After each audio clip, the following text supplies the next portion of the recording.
ಮಕ್ಕಳೇ ನಿಜವಾದ ಆಸ್ತಿ. ಅವರಿಗೆ ಉತ್ತಮ ಅಂಕಗಳಿಗಿಂತ ಉತ್ತಮ ನಡತೆ ಮತ್ತು ಸಂಸ್ಕಾರ ನೀಡುವುದು ಪಾಲಕರ ಹಾಗೂ ಶಿಕ್ಷಕರ ಪ್ರಮುಖ ಜವಾಬ್ದಾರಿಯಾಗಿದೆ ಎಂದು ಖ್ಯಾತ ಶಿಕ್ಷಣ ತಜ್ಞ ಹಾಗೂ ಬೆಂಗಳೂರಿನ ಸೃಜನಶೀಲ ಅಧ್ಯಾಪನ ಕೇಂದ್ರದ ಅಧ್ಯಕ್ಷರಾದ ಡಾಕ್ಟರ್ ಗುರುರಾಜ್ ಕರಜಗಿ ಹೇಳಿದರು. ಅವರು ಗುರುವಾರ ತಾಲೂಕಿನ ಕೆಸಾಪುರ ಗ್ರಾಮದ ಸಿದ್ಧಾರ್ಥ ಪಬ್ಲಿಕ್ ಸ್ಕೂಲ್ನ 4ನೇ ವಾರ್ಷಿಕೋತ್ಸವದ ಅಂಗವಾಗಿ ನಡೆದ ಕಲಾ ವೈಭವ ಕಾರ್ಯಕ್ರಮದ ಮುಖ್ಯ ಅತಿಥಿಯಾಗಿ ಮಾತನಾಡಿದರು. ಪಾಲಕರು ಶಾಲೆಯಿಂದ ಉತ್ತಮ ಫಲಿತಾಂಶವನ್ನು ಬಯಸುತ್ತಾರೆ. ಆದರೆ ಇಂದಿನ ಮಕ್ಕಳಲ್ಲಿ ಕೆಲವರು ಪರಿಶ್ರಮದಿಂದ ಓದುವ ಬದಲು ನಕಲು ಮಾಡುವ ಮಾರ್ಗವನ್ನು ಹಿಡಿಯುತ್ತಿದ್ದಾರೆ. ಈ ನಕಲು ಸಂಸ್ಕೃತಿ ಇನ್ನೂ ಮುಂದುವರೆದಿರುವುದು ಆತಂಕಕಾರಿ ಸಂಗತಿ. ನಕಲು ಮಾಡಿ ತೆರಗಡೆಯಾದ ವಿದ್ಯಾರ್ಥಿಗಳು ಮುಂದಿನ ಹಂತದ ವಿದ್ಯಾಭ್ಯಾಸವನ್ನು ಎದುರಿಸಲು ಸಾಧ್ಯವಾಗದೆ ಮಾನಸಿಕ ಒತ್ತಡಕ್ಕೆ ಒಳಗಾಗಿ ಆತ್ಮಹತ್ಯೆಗೆ ಯತ್ನಿಸುವ ದುರ್ಘಟನೆಗಳು ನಡೆಯುತ್ತಿವೆ ಎಂದು ಕಳವಳವನ್ನು ವ್ಯಕ್ತಪಡಿಸಿದರು. ಪಾಲಕರು ನಿಮಗೆ ಉತ್ತಮ ಅಂಕಪಟ್ಟಿ ಬೇಕಾ ಅಥವಾ ಉತ್ತಮ ಸಂಸ್ಕಾರ ಪಡೆದ ಮಕ್ಕಳು ಬೇಕಾ ಎಂಬುದನ್ನು ಆಯ್ಕೆ ಮಾಡಿಕೊಳ್ಳಬೇಕು. ಮಕ್ಕಳಿಗೆ ಓದಲು ಉತ್ತಮ ವಾತಾವರಣವನ್ನು ನಿರ್ಮಿಸಿ ಶಾಲೆಯೊಂದಿಗೆ ಕೈಜೋಡಿಸಿ ಮಕ್ಕಳ ಪ್ರಗತಿಗೆ ಸಹಕರಿಸಬೇಕು. ಮಕ್ಕಳ ಮಾರ್ಕ್ಸ್ಗಿಂತ ಅವರ ನಡತೆ ಶಿಸ್ತಿನ ಮೇಲೆ ಹೆಚ್ಚು ಗಮನ ಹರಿಸಬೇಕೆಂದು ಸಲಹೆ ನೀಡಿದರು. ಮಕ್ಕಳು ಪ್ರಾಮಾಣಿಕರಾಗಬೇಕಾದರೆ ಮೊದಲು ಪಾಲಕರು ಹಾಗೂ ಶಿಕ್ಷಕರು ಪ್ರಾಮಾಣಿಕರಾಗಬೇಕು. ಮಕ್ಕಳು ನಿಮ್ಮನ್ನು ಅನುಸರಿಸುತ್ತಾರೆ. 9 ವರ್ಷದೊಳಗಿನ ಮಕ್ಕಳಿಗೆ ಮೊಬೈಲ್ ನೀಡಬಾರದು ಎಂದು ಎಚ್ಚರಿಸಿದರು. ಸಿದ್ಧಾರ್ಥ ಪಬ್ಲಿಕ್ ಸ್ಕೂಲ್ ಗ್ರಾಮೀಣ ಮಕ್ಕಳಿಗೆ ಉತ್ತಮ ಶಿಕ್ಷಣ ಹಾಗೂ ಸಂಸ್ಕಾರ ನೀಡುತ್ತಿರುವುದು ಶ್ಲಾಘನೀಯವೆಂದರು.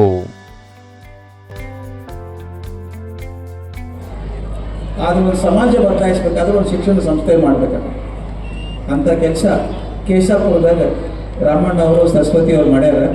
ಅವ್ರ ಧೈರ್ಯಕ್ಕೆ ನಾವು ಮೆಚ್ಚಬೇಕು, ಚಪ್ಪಾಳೆ ಹೊಡಿಬೇಕು. ಅವ್ರ ಸಲ ಧೈರ್ಯ ಅಂತ ನಿಜವಾಗ್ಲೂ ಧೈರ್ಯ ನಿಮ್ಮ ಅತ್ಯಂತ ಮುಖ್ಯ ಆಸ್ತಿ ಅಂದ್ರೆ ಯಾವುದು? ಕೆಲವು ಹೊಲ ಅಂತಾರೆ, ಕೆಲವು ಮನೆ ಅಂತಾರೆ, ಕಾರು ಅಂತಾರೆ, ಎಲ್ಲ ಹೇಳ್ತಾರೆ. ಅವೆಲ್ಲಕ್ಕಿಂತ ದೊಡ್ಡ ಆಸ್ತಿ ಅಂದ್ರೆ ನಿಮ್ಮ ಮಕ್ಕಳು. ಅತ್ಯಂತ ನಿಮ್ಮ ದೊಡ್ಡ ಆಸ್ತಿಯನ್ನು ಶಾಲೆಗೆ ಕೊಟ್ಟಿರಿ, ನೋಡ್ಕೋರಿ, ಕಾಳಜಿ ಮಾಡಿರಿ ಅಂತ ಅಷ್ಟು ಪ್ರೀತಿಯಿಂದ ಕಾಳಜಿ ಮಾಡುವಂಥ ಪ್ರಿನ್ಸಿಪಾಲ್ ಇದ್ದಾರೆ, ಮಾರುತಿ ಇದ್ದಾರೆ. ಭಾಳ ಚಲೋ ಕೆಲಸ ಮಾಡಿ ನಾನು ಭಾಳ ಸಂತೋಷ ಆಗಿದೆ. 1-2 ವರ್ಷದೊಳಗೆ ಶಾಲೆ ಎಷ್ಟು ಬದಲಾವಣೆ ಆಗಿದೆ ಅನ್ನೋದು ಕಾಣಿಸ್ತದೆ. ರಾಮಣ್ಣ ಇಲ್ಲಿ ಹುಡುಗರನ್ನು ತಯಾರು ಮಾಡಿರ್ತಾರೆ ಮಕ್ಕಳನ್ನು. ಭಾಳ ಮಜಾ ಅಂತ ಹೆಸರು. ಒಬ್ಬ ಸಿದ್ಧಾರ್ಥ ಅಂತ, ಒಬ್ಬ ಗೌತಮ ಅಂತ, ಎರಡೂ ಒಂದೇ ಅವು. ಜೀವನದ ಮೊದಲನೇ ಭಾಗ, 2ನೇ ಭಾಗ ಅಂತ. ಮೊದಲು ಸಿದ್ಧಾರ್ಥ ಇದ್ದ, ಮುಂದೆ ಗೌತಮ ಆದ. ಎಲ್ಲರೂ ಮಕ್ಕಳಿಗೆ ಹೆಸರಿಟ್ಟಾರೆ, ಅವರು ತಯಾರು ಮಾಡಕತ್ತಾರೆ ಚಲೋ ಬೆಳೆಸಬೇಕು ಅಂತೇಳಿ. ಎಲ್ಲ ಯಾಕೆ ಹೇಳಬೇಕಾಯ್ತು ಅಂದ್ರೆ, ಒಂದು ಸಂಸ್ಥೆ ಕಟ್ಟೋದ್ರ ಹಿಂದೆ ಎಷ್ಟು ತಲೆ ಓಡ್ತದ, ಎಷ್ಟು ಕೈ ಇರ್ತಾವ ಅಂತ. ಮತ್ತು ತಾವೆಲ್ಲ ಸಹಕಾರ ಮಾಡ್ತಿದ್ರು, ಶಾಲೆ ಆಗ್ತಿದ್ದಿಲ್ಲ. ಇನ್ನು ನನ್ನ ಮನಸ್ಸಿನಾಗ ಒಂದು ವಿಚಾರ ಓಡ್ತಿತ್ತು ಬೆಳಗ್ಗೆಯಿಂದ ಬಂದಿನಿ, ಇಲ್ಲೇ ಇದ್ದೀನಿ ಬಹಳ ದಿವಸ ಹೊರತಾ ಇತ್ತು. ತಾವು ಶಾಲೆಯಿಂದ ಏನು ಅಪೇಕ್ಷೆ ಮಾಡ್ತೀರಿ ಅಂತ. ಒಂದು ಶಾಲೆಯಿಂದ ತಂದೆ ತಾಯಿ ಏನು ಅಪೇಕ್ಷೆ ಮಾಡಬಹುದು? ನಮ್ಮ ಮಕ್ಕಳು ಚಲೋ ಓದಬೇಕು, ಚಲೋ ಮಾರ್ಕ್ಸ್ ಬರಬೇಕು, ರ್ಯಾಂಕ್ ಬಂದ್ರೆ ಇನ್ನೂ ಚಲೋ, ಒಳ್ಳೆ ಕೋರ್ಸ್ ಸಿಗಬೇಕು, ಮುಂದೆ ಒಳ್ಳೆ ಕರಿಯರ್ ಆಗಬೇಕು, ಒಳ್ಳೆ ಜೀವನ ಆಗಬೇಕು ಅಂತ ಅಪೇಕ್ಷೆ ಮಾಡ್ತೀವಿ ನಾವು. ನಾನೊಂದು ಕೆಲವು ಮಾತನ್ನು ಸ್ವಲ್ಪ ಗಡಸಾಗಿ ಹೇಳ್ತೀನಿ, ಬೇಜಾರು ಮಾಡ್ಕೋಬಾರ್ದು ಯಾರು. ಹುಡುಗರಿಗೆ ಜಾಸ್ತಿ ಮಾರ್ಕ್ಸ್ ಬರ್ಬೇಕಂದ್ರೆ 2 ಹಾದಿ. 2 ಹಾದಿಯೊಳಗೆ ಚಲೋ ಮಾರ್ಕ್ಸ್ ಬರ್ಲಿಕ್ಕೆ ಸಾಧ್ಯ. ಒಂದು ಇಡೀ ವರ್ಷ ತವತ್ನ್ಯಾಗ ದುಡಿದು ಕಲಿಸಿ ತಿದ್ದಿ ಅವ್ರ ಪರೀಕ್ಷೆಗೆ ತಯಾರು ಮಾಡಿದಾಗ ಚಲೋ ಮಾರ್ಕ್ಸ್ ಬರ್ತದೆ. ಅದು ಪರಿಶ್ರಮದ ಹಾದಿ. ಪರಿಶ್ರಮ ಮಾಡಿದ್ರೆ ಮಾತ್ರ ಆಗುವಂಥದ್ದು.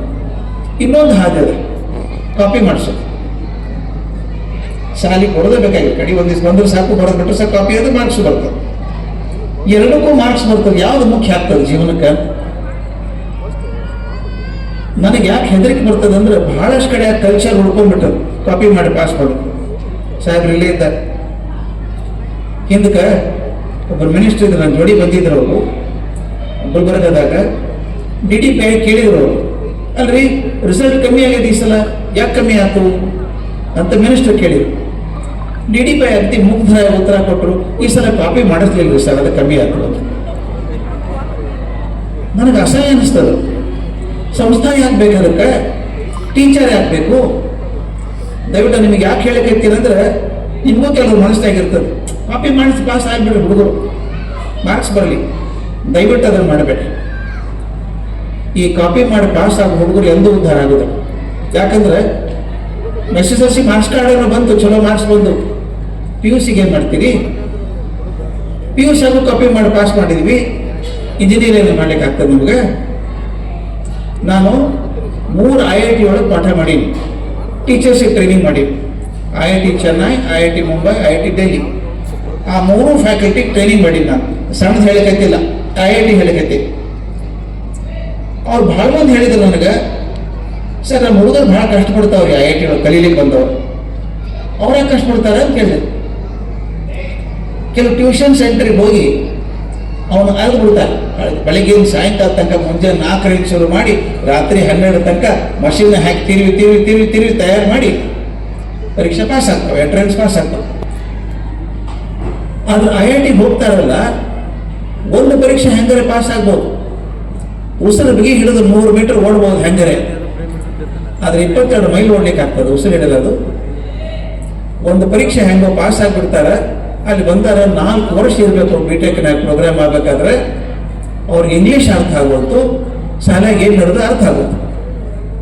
ಅವ್ರ ಹಣೆ ಬಾರಿ ಹೆಂಗದಂದ್ರೆ ಹುಲಿ ಮೇಲೆ ಕೂತಂಗದ, ಕೂಡಂಗಿಲ್ಲ ಇಡಂಗಿಲ್ಲ. ವಾಪಸ್ ಊರಿಗೆ ಹೋಗೋಣ ಅಂದ್ರೆ ಈ ಊರಾಗೆಲ್ಲ ಹಾಡು ಹಾಕಿ ಚಪ್ಪಾಳೆ ಕಳಿಸ್ಯಾರ IIT ಮಗೇನ ಅಂತ ತಿಳ್ಕೊಂಡು ವಾಪಸ್ ಬರೋಂಗಿಲ್ಲ. ಅಲ್ಲಿದ್ರೆ ಅರ್ಥ ಆಗೋಲ್ತವು. ನಿಮ್ಗೆ ಗೊತ್ತಿರ್ಬೇಕು, ಬಹಳ ಹುಡುಗರು ಆತ್ಮಹತ್ಯೆ ಮಾಡ್ಕೊಂಡು IIT ಯಾಕಂದ್ರೆ ಇಲ್ಲಿ ಇರಂಗಿಲ್ಲ, ಅಲ್ಲಿ ಹೋಗಂಗಿಲ್ಲ. ಅದೇ ಚಲೋತ್ತ ಓದ್ಕೊಂಡು ಹೋಗಿದ್ರಂದ್ರೆ ಯಾವುದೂ ಕಷ್ಟ ಆಗ್ತಿದ್ದಿಲ್ಲ. ನಾ ಯಾಕೆ ಹೇಳ್ತೀನಂದ್ರೆ, ನಿಮಗೆ ಮಾರ್ಕ್ಸ್ ಕಾರ್ಡ್ ಬೇಕು, ಚಲೋ ಮಕ್ಕಳು ಬೇಕು, ಅದು ಭಾಳ ತೀರ್ಮಾನ ನೀವು ಮಾಡಬೇಕು. ಯಾಕಂದ್ರೆ ಒಂದು ವಾತಾವರಣ ಚೇಂಜ್ ಆಗಬೇಕು ಅಂದ್ರೆ, ಒಂದು ಶೈಕ್ಷಣಿಕ ವಾತಾವರಣ ಬದಲಾಗಬೇಕಂದ್ರೆ ಬರೀ ಶಾಲಿ ಮನಸ್ಸು ಮಾಡಿದ್ರೆ ಆಗೋದಿಲ್ಲ, ತಾವು ಮನಸ್ಸು ಮಾಡ್ಬೇಕಾಗ್ತದೆ. ನಾ ಯಾವಾಗಲೂ ಪ್ರಶ್ನೆ ಕೇಳೋದು, ನಿಮ್ಮ ಮಕ್ಕಳು ಬೇಕೋ ಮಾರ್ಕ್ಸ್ ಕಾರ್ಡ್ ಬೇಕು? ಮಾರ್ಕ್ಸ್ ಕಾರ್ಡ್ ಭಾಳ ಸುಲಭದ ಸಿಗೋದು, ಆದ್ರೆ ಮಾರ್ಕ್ಸ್ ಕಾರ್ಡ್ ಜೀವನ ಆಗೋದಿಲ್ಲ. ನನಗೆ ಯಾವಾಗ ಈ ಶಾಲೆ ಬಗ್ಗೆ ಅಭಿಮಾನ ಜಾಸ್ತಿ ಆಗ್ತದಂದ್ರೆ, ಬೆಳಗ್ಗೆ ನಾ ಟೀಚರ್ಸ್ ಬೆಳೀಲಾದ್ರು ಮಾತಾಡ್ತಾ, ಯಾವಾಗ ಇಲ್ಲಿ ಹುಡುಗರು ಹೊರಗೆ ಹೋದಾಗ ಜನ ಅನ್ಬೇಕು, ಬಿಡ್ರಿ ಸಿದ್ಧಾರ್ಥ ಸ್ಕೂಲ್ ಅವರು ಬೆಸ್ಟ್ ಇರ್ತಾರೆ ಬಿಡ್ರಿ, ಅವರು ಸ್ಟ್ಯಾಂಪ್ ಆಫ್ ಕ್ವಾಲಿಟಿ.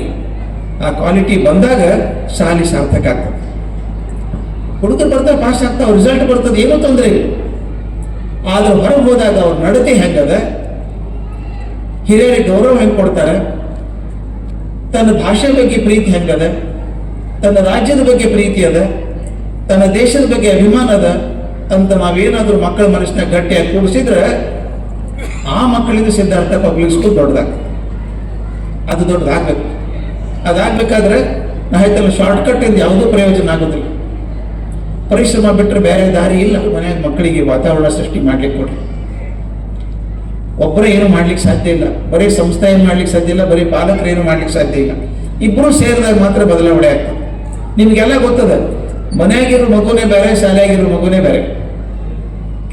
ಮನ್ಯಾಗ ಅಂತೀರಿ ಏನು ಧಾನ್ಯ ಹಾಕ್ತಾನಪ್ಪ ಇವ, ಭಾಳ ಕೆಟ್ಟ ಧಾನ್ಯ ಹಾಕ್ತಾರ ಮನ್ಯಾಗ ಅಂತೀರಿ. ಶಾಲೆ ಬಂದು ಕೇಳ್ರಿ, ಭಾಳ ಚಲೋ ಹುಡುಗವ ಅಂತಾರೆ. ಅಥವಾ ಒಬ್ಬ ರಿವರ್ಸ್ ಇರ್ತದೆ, ಮನೆಯಾಗ ಭಾಳ ಶಾಂತಿ ಇರ್ತಾನೆ, ಇಲ್ಲಿ ಹೋಗಿರ್ತಾನೆ. ಗೊತ್ತಾಗೋದು ಹೆಂಗೆ ನಮಗೆ? ಅವಾಗ ಪಾಲಕರು ಶಿಕ್ಷಕರು ಇಬ್ಬರು ಕೈ ಜೋಡಿಸಿದಾಗ ಮಕ್ಕಳು ನಿಜವಾಗ್ಲೂ ಯಾವುದು ಅಂತ ಗೊತ್ತಾಗ್ತದೆ, ಅವ್ರು ತಯಾರು ಮಾಡ್ಬೋದು ನಾವು. ಅದಕ್ಕೆ ನಾನು ನಿಮ್ಮಲ್ಲಿ ಬೇಡ್ಕೊಳ್ಳೋದು ಇಷ್ಟೇನೆ, 3 ತಿಂಗಳಿಗೆ ಒಂದ್ಸಲ ಆದರೂ ಶಾಲೆಗೆ ಬರ್ರಿ, ಪ್ರಿನ್ಸಿಪಾಲ್ ಭೇಟಿ ಆಗಿ ಏನಪ್ಪ ನಮ್ಮ ಹುಡುಗ ಹೆಂಗೆ ಓದ್ತಾನ ಅಂತ ಕೇಳಿ, ಎದ್ರಾಗ ಕೊರತದ ಅಂತ ಕೇಳಿ. ಮಾರ್ಕ್ಸ್ ಬಗ್ಗೆ ತಲೆ ಕೆಡಿಸ್ಕೋಬೇಡ್ರಿ, ನಾವೆಲ್ಲ ಮಾರ್ಕ್ಸ್ ವಾದಿಗಳಾಗ್ಬಿಟ್ಟಿವಿ ಎಲ್ಲ, ಬರೀ ಮಾರ್ಕ್ಸ್ ಅಂತೇಳಿ ಸಾಕಾಗ್ಯದ ಮಾರ್ಕ್ಸ್ ನೋಡಿ. ಅದು ಮಾದರಿ ಆಗ್ತದೆ, ಕೇಳಿದ್ದು ಮರೆತು ಹೋಗ್ತದೆ. ಅದಕ್ಕೆ ನಾವೇನು ಮಾಡ್ಬೇಕೀಗ, ಶಾಲೆಯೊಳಗೆ ಶಿಕ್ಷಕರಾಗಲಿ ಮನೆಯ ಪಾಲಕರಾಗಲಿ, ನೀ ಹಿಂಗಿರೋ ಅಂತ ಹೇಳೋದಕ್ಕಿಂತ ಮೊದಲು ನಾವೇ ಇದು ತೋರಿಸ್ಬೇಕಲ್ಲ. ನಾನೇ ಟೀಚರ್ ಬಗ್ಗೆ ಹಗುರಾಗಿ ಮಾತಾಡ್ಬೇಕು, ಏನಂತಾನಪ್ಪ ನಿಮ್ಮ ಶಾಲೆ ಮಾಸ್ತರ ಅಂತ ನಮ್ಮ ಕಡೆ ಬಿಜಾಪುರ ಕಡೆ ಭಾಳ ಇಷ್ಟ ಆಗಿ ಗೊತ್ತಿಲ್ಲ. ಮತ್ತೆ ಏನಂತ ನಿಮ್ಮ ಪ್ರಿನ್ಸಿಪಾಲ್ ಏನಂತಾನ? ನಾವು ಮಾಸ್ತರನ್ನು ಸಣ್ಣವ್ರು ಮಾಡಿ ದೊಡ್ಡವ್ರು ಆಗ್ಲಿಕ್ಕೆ ಆಗೋದಿಲ್ಲ. ಒಂದು ಸಲ ಮಕ್ಕಳ ಮನಸ್ಸಿನಾಗ ಶಿಕ್ಷಕರ ಬಗ್ಗೆ ಅವ್ರ ಇಮೇಜ್ ಕಮ್ಮಿ ಆದ್ರೆ ಅವ್ರ ಕರ್ತವ್ಯ ಎಂದು ಆಗೋದಿಲ್ಲ. ಅವ್ರಿಗೆ ಗುರುಗಳ ಬಗ್ಗೆ ಶ್ರದ್ಧೆ ಇರಬೇಕು, ಪ್ರೀತಿ ಇರಬೇಕು, ವಿಶ್ವಾಸ ಇರಬೇಕು. ಅಕಸ್ಮಾತ್ ಹುಡುಗ ತಪ್ಪು ಮಾತಾಡಿದ್ರೆ ಶಿಕ್ಷಕರ ಬಗ್ಗೆ ಮಾತಾಡ್ಬಿಡಾಗ, ನೀನು ಜ್ಞಾನ ಕೊಡೋರು ಅವ್ರಿಗೆ ಸರಿಯಾಗಿ ಮಾತಾಡಬೇಕು ಅಂತ ಕರೆಕ್ಟ್ ಮಾಡಬೇಕು. ಮನೆಯಾಗ ಶಿಕ್ಷಕರ ಬಗ್ಗೆ ಹಗುರಾಗಿ ಎಂದೂ ಮಾತಾಡ್ಬೇಡ್ರಿ. ಶಾಲೆ ಬಗ್ಗೆ ಶಿಕ್ಷಕರ ಬಗ್ಗೆ ಯಾವ ಸಂಸ್ಥಾದಾಗ ಕಲಿತಾರೆ, ಮನೆ ಹೇಳ್ತಾರೆ, ಪೂಜೆ ಮಾಡುವಾಗ ದೇವ್ರ ಮುಂದೆ ಪೂಜೆ ಮಾಡುವಾಗ ದೇವ್ರ ಬಗ್ಗೆ ಭಕ್ತಿ ಇಲ್ಲಂದ್ರೆ ಪೂಜೆಗೆ ಏನು ಅರ್ಥ ಇಲ್ಲ. ಅದು ಹಂಗೆ ಸಾಲಿ ಬಂದಂಥ ಮಕ್ಕಳು ಆ ಶಿಕ್ಷಕರ ಬಗ್ಗೆ ಪೂರ್ತಿ ಗೌರವ ಇಟ್ಕೊಂಡು ಕಲ್ತಾಗ ಮಾತ್ರ ಕಲ್ತಿದ್ದಾರೆ. ಈ ಹುಡುಗರಿಗೆ ಈಗ ಯಾರು ಬೇಕಾಗಿಲ್ಲ, ಮೊಬೈಲು, ಟಿ ವಿ, ನಿಮ್ಮ ಲ್ಯಾಪ್ಟಾಪ್ ಇದ್ರೆ ಮುಗಿದು ಹೋಗ್ತೀನಿ, ಏನೂ ಬೇಕಾಗಿಲ್ಲ. ಇತ್ತೀಚೆಗೆ ದೊಡ್ಡ ರಿಸರ್ಚ್ ಆಗಿ ಸಂಶೋಧನೆ ಮಾಡ್ಯಾರ. ಯಾವಾಗ ಮಕ್ಕಳಿಗೆ ಈ ನಿರ್ಜೀವ ವಸ್ತುಗಳವಲ್ಲ, ಮೊಬೈಲು, ಟಿ ವಿ, ಲ್ಯಾಪ್ಟಾಪ್ ಇವೆಲ್ಲ ನಿರ್ಜೀವ ವಸ್ತುಗಳು, ಯಾವಾಗ ನಿರ್ಜೀವ ವಸ್ತುಗಳ ಜೋಡಿ ಸಂಬಂಧ ಜಾಸ್ತಿ ಗಟ್ಟಿ ಹಾಕೋತ್ ಹೋತಂದ್ರೆ ಜೀವಂತ ವಸ್ತುಗಳ ಜೊತೆ ಸಂಬಂಧ ಅಳಕ್ಕೆ ಹಾಕೋತ್ ಹೋಗ್ತದೆ, ಕರ್ಕೋತ್ ಹೋಗ್ತದೆ. ಭಾಳ ದೊಡ್ಡ ಹೆದರಿಕೆ ಬರುತ್ತೆ. ಸ್ಟ್ಯಾನ್ಫೋರ್ಡ್ ರಿಸರ್ಚ್ ಹೆದರಿಕೆ ಬರ್ತದೆ ನನಗೆ. ಅಂದ್ರೆ ಮಕ್ಕಳಿಗೆ ಅದು ಸಾಕು, ಸಂಬಂಧಗಳು ಬೇಕಾಗಿಲ್ಲ. ಈಗ ಅಯ್ಯೋ ಬಿಡ್ರಿ ಅದೇನಿರ್ತದೆ, ನಮಗಿದು ಮಹಾ ಮುಖ್ಯ. ಒಂದು ಸಲ ನಿರ್ಜೀವ ವಸ್ತುಗಳ ಜೋಡಿ ಸಂಬಂಧ ಜಾಸ್ತಿ ಆತಂದ್ರೆ ಜೀವಂತ ವ್ಯಕ್ತಿಗಳ ಸಂಬಂಧ ಕಮ್ಮಿ ಹಾಕೋತ್ ಹೋಗ್ತದೆ. ಅದು ಬಹುದೊಡ್ಡ ಅಪಾಯ ನಮ್ಮ ಜೀವನಕ್ಕೆ ಇರುವಂಥದ್ದು.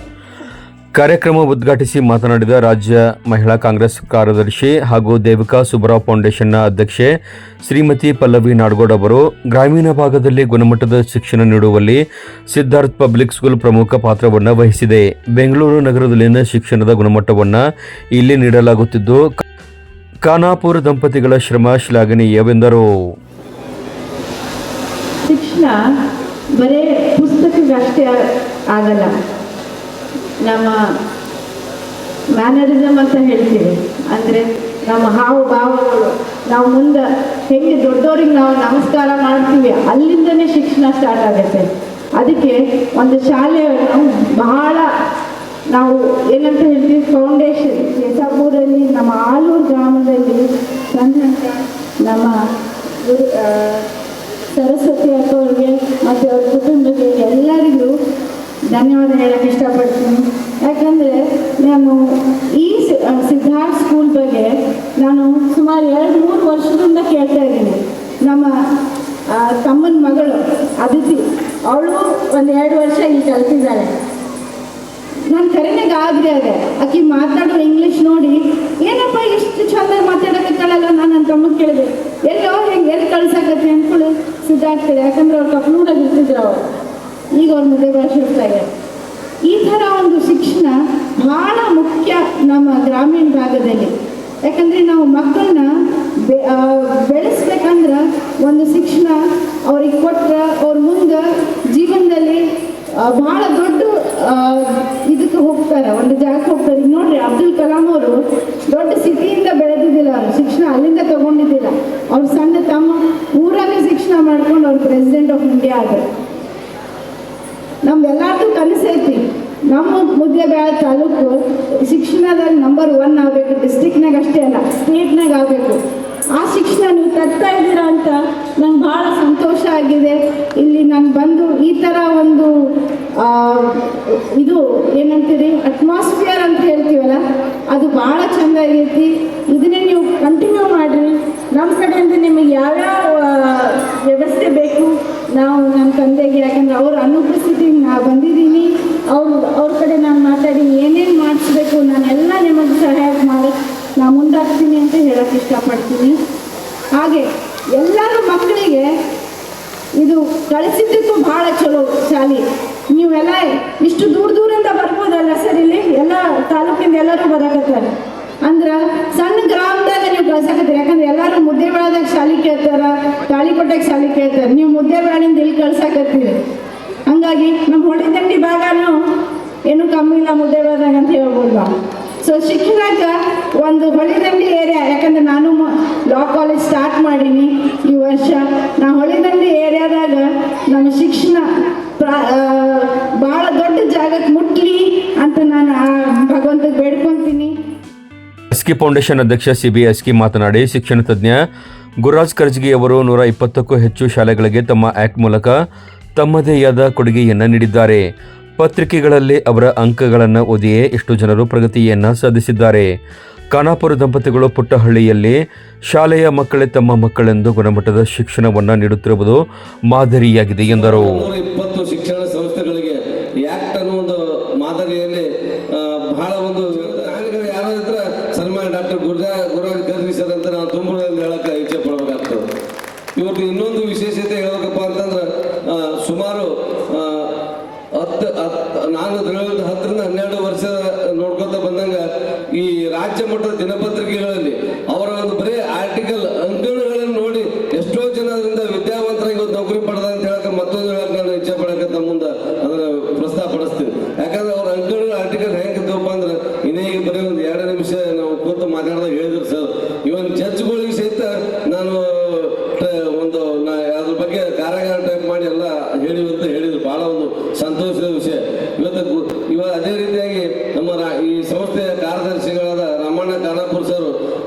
KPS ಕಾರ್ಯದರ್ಶಿ ಒಂದು ಸಣ್ಣ ಹುದ್ದೆ ಇದ್ದರೂ ಸಹಿತ ಇಂಥ ಒಂದು ನಮ್ಮ ತಾಲೂಕಿನಲ್ಲಿ ವಿಶೇಷವಾಗಿ ಹಣ ಗಳಿಸಿದಾಗ ಇವತ್ತು ಸಾಕಷ್ಟು ಶಿಕ್ಷಣ ಸಂಸ್ಥೆಗಳು ನಾವು ನೋಡ್ತೀವಿ, ತಪ್ಪು ಭಾವಿಸಬಾರ್ದು.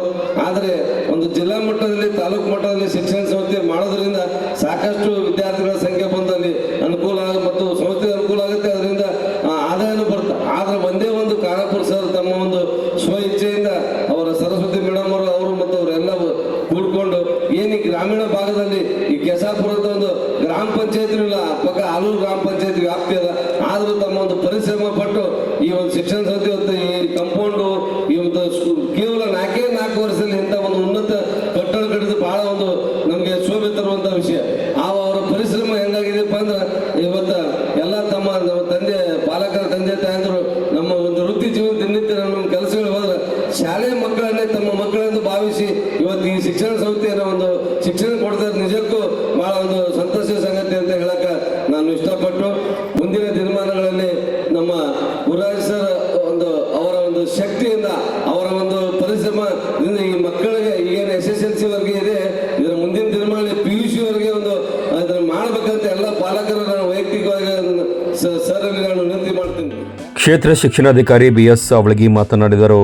ಸಂಸ್ಥೆಯ ಕಾರ್ಯದರ್ಶಿ ರಾಮಣ್ಣ ಖಾನಾಪುರ್ ಮಾತನಾಡಿ, ಸಿದ್ಧಾರ್ಥ್ ಶಿಕ್ಷಣ ಸಂಸ್ಥೆಯನ್ನು ಹಣಕ್ಕಾಗಿ ಆರಂಭಿಸಿಲ್ಲ, ಗ್ರಾಮೀಣ ಮಕ್ಕಳಿಗೆ ಗುಣಮಟ್ಟದ ಶಿಕ್ಷಣ ನೀಡುವ ಉದ್ದೇಶದಿಂದಲೇ ಸ್ಥಾಪಿಸಿದ್ದೇವೆ. ಮುಂದಿನ ವರ್ಷದಿಂದ ಹಾಸ್ಟೆಲ್ ಆರಂಭಿಸಲಾಗುವುದು ಎಂದು ತಿಳಿಸಿದರು. ಒಂದು ಸಣ್ಣ ಕೃಷಿ ಪತ್ತಿನ ಸಹಕಾರಿ ಬ್ಯಾಂಕಿನ ಮುಖ್ಯ ಕಾರ್ಯನಿರ್ವಹಣಾಧಿಕಾರಿಯಾಗಿ ಇವತ್ತಿಗೆ 25 ವರ್ಷ ಆದ ನಾನು ಮುಖ್ಯ ಕಾರ್ಯನಿರ್ವಾಹಕ. ಅದನ್ನು ಸ್ವಂತ ಇದೇ ರೀತಿಯ ಬುನಾದಿ ಹಾಕಿಲಿಂದ ಅದನ್ನು ಕಟ್ಟಿದ್ದೇನೆ. ಮತ್ತು ನನ್ನ ತಲೆಯಲ್ಲಿ ಬಂದಂಥದ್ದು ಈ ಸ್ಕೂಲ್ ಯಾಕೆ ಮಾಡಿದ್ರೆ ನಾನು ಗುರುತಿನೇ ಬೇರೆ ಇತ್ತು. ನಾ ಏನೋ ಕೃಷಿ ಪತ್ತಿನ ಸಹಕಾರಿ ಒಂದು ಸಣ್ಣ ಕೃಷಿ ಪತ್ತಿನ ಸಹಕಾರಿ ಬ್ಯಾಂಕ್ ಸಿಗೋ ಆಗಿತ್ತು, ನನ್ನ ಮಕ್ಕಳಿಗೆ ಬರೆದು ಅವ್ರು ಕಲಿಸಿ ಮಾಡ್ಬೋದಾಗಿತ್ತು. ನನ್ನ ತಲೆಯಲ್ಲಿ ಬಂದದ್ದೇನೆಂದರೆ ಈ ಗ್ರಾಮೀಣ ಭಾಗದ ಮಕ್ಕಳಿಗೆ ಒಳ್ಳೆಯ ಶಿಕ್ಷಣ ಸಿಗಲಿ ಅನ್ನೋ ಉದ್ದೇಶದಿಂದ ನಾನು ಇಂತಹ ಶಿಕ್ಷಣವನ್ನು, ಅದು ಯಾರು ನೋಡಿದರೆ ಖ್ಯಾತ ಶಿಕ್ಷಣ ತಜ್ಞರಾದ ಡಾಕ್ಟರ್ ಗುರುರಾಜ್ ಕರ್ಜಿಯವರ ಸಂಯೋಗದಲ್ಲಿ ಇಂತಹ ಶಿಕ್ಷಣವನ್ನು ತಂದಿದ್ದೇನೆ. ಇದರ ಸದುಪಯೋಗವನ್ನು ಈ ಗ್ರಾಮದ ಸುತ್ತಮುತ್ತಲಿನ ಎಲ್ಲ ಗ್ರಾಮದ ಮಕ್ಕಳು ಇದರ ಸದುಪಯೋಗ ಪಡೆದುಕೊಂಡು ಅನುಭವಕ್ಕಂತ ಹೇಳ್ತೇನೆ. ಮತ್ತು ಪಾಲಕ ಬಂಧುಗಳಲ್ಲಿ ಸರ್ ಹೇಳಿದ್ರು ಆಗಲೇ, ನೀವು ಮಾರ್ಕ್ಸ್ ನೋಡಬಾರ್ರಿ, ಮಕ್ಕಳಿಗೆ ಕಲ್ಚರ್ ಅನ್ನೋದು ಕಲಿಸ್ರಿ. ತಂದೆ ತಾಯಿ ಮತ್ತು ಅಣ್ಣ ತಮ್ಮ, ಈಗ ಯಾವ ಮಕ್ಕಳು ಅಣ್ಣ ತಮ್ಮ ತಂದೆ ತಾಯಿ ಅವರು ಅನ್ನೋದಿಲ್ಲ, ಬರೀ ಮೊಬೈಲಲ್ಲೇ ಮುಕ್ತರಾಗಿರ್ತಿರ್ತಾರೆ. ಅದನ್ನು ದಯವಿಟ್ಟು ಅದನ್ನು ಗಮನ ಹರಿಸಬೇಕು. ಪಾಲಕರಾಗಿ 4 ಎಕರೆ ಜಮೀನು ಇದೆ, ಅದನ್ನು ಕಟ್ಟಡ ಚಾಲು ಮಾಡ್ತೇನೆ, ಅಡ್ಮಿಷನ್ ಸ್ಟಾರ್ಟ್ ಆಗಿದೆ. ಅದನ್ನು ತಮ್ಮ ಮಕ್ಕಳನ್ನು ವೈಯಕ್ತಿಕವಾಗಿ ತಾವು ಯಾರು ಸೇರಿಸ್ಬೇಕಂತೇಳಿ ಸ್ವಲ್ಪ ಶಾರ್ಟೇಜ್ ಮಕ್ಕಳು 200 ಮಕ್ಕಳು ಅಷ್ಟೇ ನಾನು ತೆಗೆದುಕೊಳ್ಳುತ್ತೇನೆ. ಈ ಸ್ಕೂಲ್ ಹೆಂಗೆ ನಾನು ಸುಸಜ್ಜಿತವಾಗಿ ನಡೆಸಿದ್ದೇನೆ, ಅದು ಹಾಸ್ಟೆಲ್ ಅದೇ ರೀತಿಯೇ ನಾನು ಮಾಡುತ್ತೇನೆ ಅಂತ ಈ ವೇದಿಕೆ ಮುಖಾಂತರ ಹೇಳುತ್ತಾ ಪ್ರಾಂಶುಪಾಲ ಮಾರುತಿ ರುದ್ರಾಪುರ ವಾರ್ಷಿಕ ವರದಿಯನ್ನು ವಾಚಿಸಿದರು. ಜಿಲ್ಲಾ ಮಟ್ಟದಿಂದ ರಾಜ್ಯ ಮಟ್ಟಕ್ಕೆ ಆಯ್ಕೆಯಾದ ವಿದ್ಯಾರ್ಥಿಗಳಿಗೆ ಬಹುಮಾನವನ್ನು ವಿತರಿಸಲಾಯಿತು. ಕಾರ್ಯಕ್ರಮದ ವೇದಿಕೆಯಲ್ಲಿ ಗಣ್ಯರಾದ ಗುರುನಾಥ್ ದೇಶಮುಖ್, ಸಂಸ್ಥೆಯ ಅಧ್ಯಕ್ಷೆ ಶ್ರೀಮತಿ ಸರಸ್ವತಿ ಖಾನಾಪುರ್, ಆಡಳಿತ ಅಧಿಕಾರಿಗಳಾದ ಸಿದ್ಧಾರ್ಥ್ ಖಾನಾಪುರ್, ಗೌತಮ್ ಖಾನಾಪುರ್ ಉಪಸ್ಥಿತರಿದ್ದರು. ಕಾರ್ಯಕ್ರಮಕ್ಕೂ ಮುನ್ನ ಮಕ್ಕಳು ಬಿಡಿಸಿದ ಚಿತ್ರಕಲಾ ಪ್ರದರ್ಶನವನ್ನು ಶಿಕ್ಷಣ ತಜ್ಞ ಗುರುರಾಜ್ ಕರ್ಜಗಿ ಅವರು ಉದ್ಘಾಟಿಸಿದರು. ಈ ವೇಳೆ CBSK ಗಣ್ಯರಾದ ಕಾಶಿಬಾಯಿ ರಾಂಪುರ್, ಶಿವಭೋಗಪ್ಪ ರಾಂಪುರ್, BB ಪಾಟೀಲ್ ಮುರಾಳ್, ಮುದ್ದೇಬಿಹಾಳ ಪುರಸಭೆಯ ನಿಕಟಪೂರ್ವ ಅಧ್ಯಕ್ಷ ಮೆಹಬೂಬ್ ಗಳಸಂಗಿ, ರಾಜುಗೌಡ ಕೊಂಗಿ, ಶೋಭಾ ಶೆಳಗಿ, ಅಕ್ಷತಾ ದೇಶಪಾಂಡೆ ಮುಂತಾದವರು ಭಾಗವಹಿಸಿದ್ದರು. ಶಿಕ್ಷಕಿಯರಾದ ಅಕ್ಷತಾ ಹಾಗೂ ಶ್ರುತಿ ಕಾರ್ಯಕ್ರಮವನ್ನು ನಿರೂಪಿಸಿ ವಂದಿಸಿದರು. ನಂತರ ನಡೆದ ವಾರ್ಷಿಕೋತ್ಸವದ ಕಲಾ ವೈಭವದಲ್ಲಿ ಶಾಲಾ ವಿದ್ಯಾರ್ಥಿಗಳಿಂದ ಆಕರ್ಷಕ ಸಾಂಸ್ಕೃತಿಕ ದೇಶಭಕ್ತಿ ರೂಪಕಗಳು ಹಾಗೂ ಮನರಂಜನಾ ಕಾರ್ಯಕ್ರಮಗಳು ಜರುಗಿದವು. ಈ ಕಾರ್ಯಕ್ರಮವನ್ನು ವೀಕ್ಷಿಸಲು ಸಾವಿರಾರು ಜನರು ಆಗಮಿಸಿದ್ದರು.